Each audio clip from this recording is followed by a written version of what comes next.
Hello friends, this is doctor Neeta. आज हमारा I am a winner program का ये लास्ट सेशन है और उसका एक मोटिवेशनल स्टोरी मैं आपको सुनाने जा रही हूँ। ये स्टोरी है डॉक्टर अहमद। डॉक्टर अहमद जो है ये एक बड़े ही फेमस हार्ट सर्जन हैं। ये जो सर्जरीज़ करते हैं ये लगभग 99.9% सर्जरीज़ जो है वो सक्सेसफुल होती है इनकी, और बहुत ही पावरफुल टेक्निक है यूज़ वो करते हैं, और बड़ी ही आसानी से वो चुटकी में सारे ऑपरेशंस जो है वो सॉल्व कर देते हैं। तो बहुत ही उम्दा काम करने वाले एक नौजवान डॉक्टर ये है, और इनके अच्छे काम के लिए इनको बहुत सारे अवार्ड्स, रिवॉर्ड्स और रिकग्निशन मिले हैं गवर्नमेंट की तरफ से। और ऐसे ही एक जगह पे अभी उन्हें इनवाइट किया हुआ है। ये एक इंटरनेशनल कॉन्फ्रेंस है। इस कॉन्फ्रेंस के अंदर इन्हें एक बहुत ही अच्छा अवार्ड मिलने वाला है, और इनका वहाँ पे सेशन भी है, और वो सेशन सुनने के लिए बहुत सारे कंट्रीज़ से बहुत सारे लोग आए हैं, और वो भी बहुत एक्साइटेड है उनको वहाँ पे जाके डिलीवर करने के लिए, और उनका जो फेलिसिटेशन होने वाला है, उनको जो अवार्ड मिलने वाला है, वो सारी बातों के लिए वो बहुत ज़्यादा एक्साइटेड है। और वो स्टार्ट करते हैं अपना जर्नी। अब ये जो डॉक्टर अहमद है, ये कोई सुपर नेचुरल पावर, गॉड, इन सारी चीज़ों पे बिल्कुल उनका विश्वास नहीं है। ये बड़े ही नास्तिक किस्म के ये इंसान है, और वो सिर्फ अपने कैपेसिटी पे और अपने आप पे भरोसा करते हैं। इनका ऐसे कुछ गॉड वगैरह इस पे कुछ उनका भरोसा या फिर कुछ उनको मतलब बिलीव या ट्रस्ट नहीं है। अब इनकी जो जर्नी है उन्होंने मॉर्निंग में स्टार्ट किया। 7-8 आवर्स के बाद एक्चुअली उनका वो जो कॉन्फ्रेंस है वो होने वाला है। अब क्या होता है, जब उनका प्लेन वहाँ से फ्लाई हुआ, उसके बाद इन बिटवीन थोड़ा सा ही जर्नी उनका बाकी था, और उसी दौरान अचानक से कुछ अनाउंसमेंट हुई कि उनको इमरजेंसी लैंडिंग करना पड़ा। अब ये उनको बात समझ में नहीं आ रही थी कि यहाँ पे क्या प्रॉब्लम हो गया, और जब उन्होंने पता करने की कोशिश की तो उनको पता चला कि ऐसे इंजन में कुछ गड़बड़ी आ गई है, उसकी वजह से उन्हें वो इमरजेंसी लैंडिंग करना पड़ा। लेकिन अब जो लैंडिंग जहाँ पे किया था वो कोई एयरपोर्ट नहीं था, ये एक इमरजेंसी लैंडिंग की उनकी एक प्लेस थी।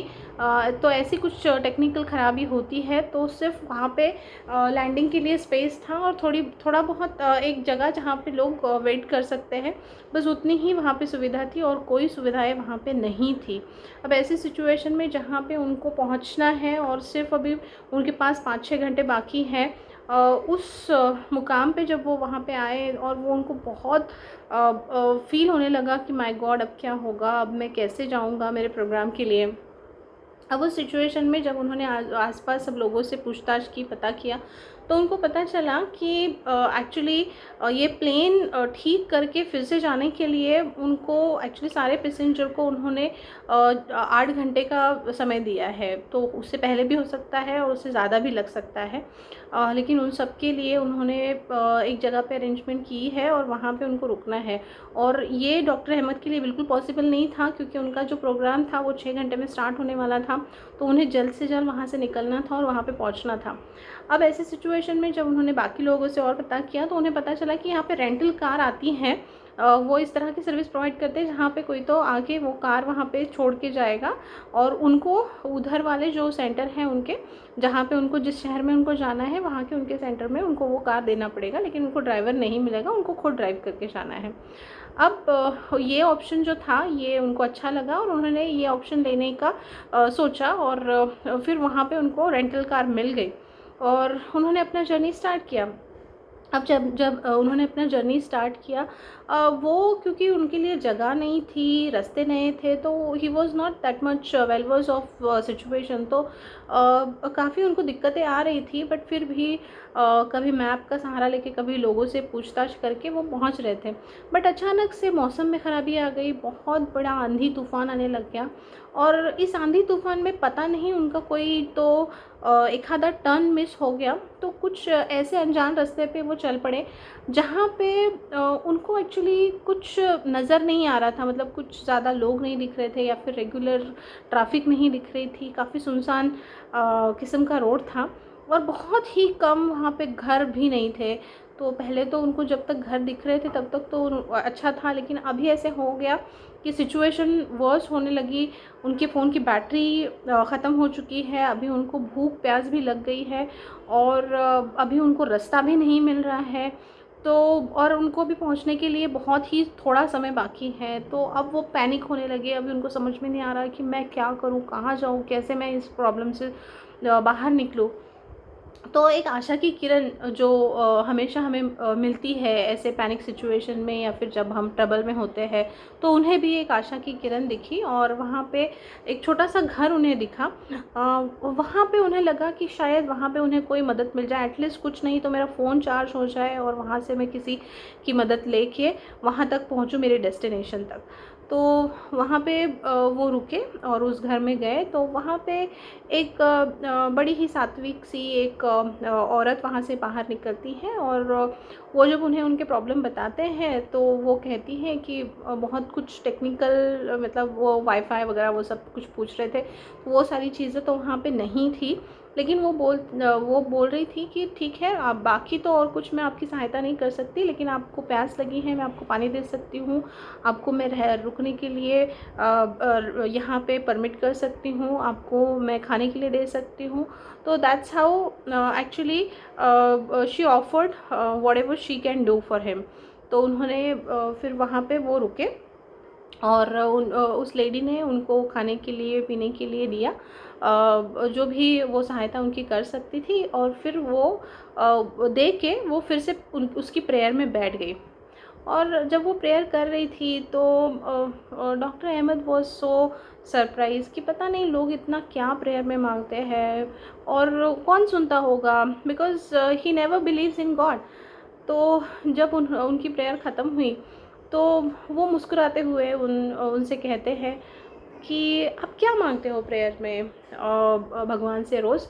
तो उन्होंने एक वहाँ पे बच्चा था क्रेडल में और उन्होंने बोला कि ये जो मेरा छोटा बच्चा है, ये जब इसका बर्थ हुआ तभी से इसके हार्ट में एक होल है और ये इसका जो ऑपरेशन है वो काफ़ी कॉम्प्लिकेटेड है। एक तो मैं गरीब हूँ, अकेली हूँ और मुझसे जो भी पॉसिबल था मैं यहाँ के आसपास के सब जगह पे गई हूँ, लेकिन इसका जो ऑपरेशन है वो सबने एक ही नाम बताया है कि एक ही इंसान इसका ऑपरेशन कर सकते हैं, वो है डॉक्टर अहमद, जो बहुत ही अच्छे हार्ट सर्जन हैं। और मैं उनके पास नहीं जा सकती, तो मैं भगवान से यही कहती हूँ कि मैं तो उनके पास नहीं जा सकती भगवान, लेकिन कुछ तो करके उन्हें मेरे पास भेज दो। And then doctor Ahmed was shock like anything and then he was just reminded in his mind कि मॉर्निंग से उनके साथ क्या हो रहा है, कैसे हो रहा है। उनका वो प्लेन ख़राब होना, फिर उनका ये कार का ऑप्शन लेना, फिर अचानक से मौसम ख़राब होना, फिर अचानक से उनके पास कोई और ऑप्शन ना रहना और वो वहाँ पे पहुँचना, ये सारे कोइंसिडेंसेस थे। Of course not. Actually, universe is having its exact timing and universe is having its own plan. So you can't say that no one is there. Yes, that supernatural power is there and someone is listening to your prayer too. तो बाद में तो जो भी है, उन्होंने doctor Ahmad ने उनकी बेटी का ऑपरेशन किया, वो ठीक हुए और वहाँ से वो अपने वर्कशॉप सेमिनार के लिए भी पहुँचे, उनका वहाँ पे भी सत्कार हुआ। तो वो सारी चीज़ें तो है, लेकिन इस स्टोरी से हमें मॉरल क्या लेना है? तो मॉरल ये लेना है कि बड़ी शिद्दत से अगर आप बताओगे कि आपको क्या चाहिए, तो ज़रूर ये सारी कायनात आपको उस पर्टिकुलर चीज़ को मिलाने की कोशिश में जुट जाएगी और आपको वो देगी जो आपको चाहिए। लेकिन अगर आप बोलोगे नहीं, बताओगे नहीं कि आपको क्या चाहिए या फिर उसमें क्लैरिटी नहीं होगी, तो आपको क्या मिलेगा और कैसे मिलेगा? तो most important thing is ask, believe and receive. That's actually the magic of law of attraction. तो इस स्टोरी से यही मॉरल हमें मिलता है कि खुद पे भरोसा रखना है और एक बिलीव रखना है कि नहीं, एक ट्रस्ट रखना है, एक फेथ रखना है कि मेरी प्रेयर कोई तो सुन रहा है और ये सारा यूनिवर्स एक्चुअली आपको उस चीज़ से मिलाने के लिए जुट जाएगा और आपको वो दे के रहेगा जो आप चाहते हो। तो मुझे लगता है ये अपनी लास्ट स्टोरी है आई एम अ विनर वर्कशॉप की। तो होपफुली आप सबको स्टोरी बहुत अच्छी लगी होंगी और इसका जो मॉरल है वो आप ज़रूर इम्प्लीमेंट करेंगे। और अभी हम आई एम अ विनर वर्कशॉप को कंक्लूड कर रहे हैं and thank you so much for all your patience and your support. I think this was a great learning journey for you all. Please share your experience. Thank you very much.